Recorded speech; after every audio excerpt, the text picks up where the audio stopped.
Hello everyone, I'm Derek J. De La Reyes and today I'm going to make a Canada flag. First, I use my computer to research the design of the Canada flag.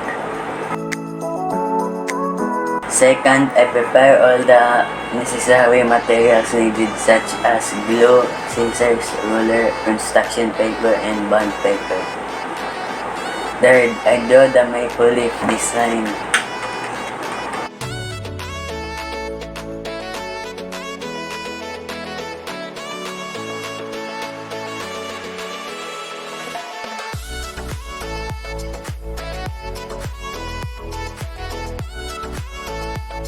Fourth, after finishing the maple leaf, the next one is to cut the design using a pair of scissors.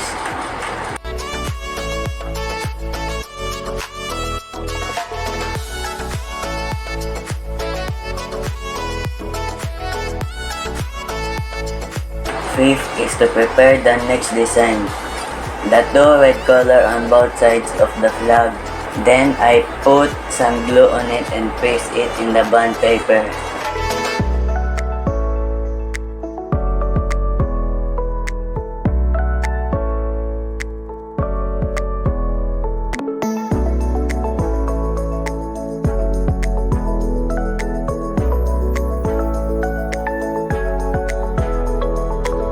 And this is now the finished product of my Canada flag.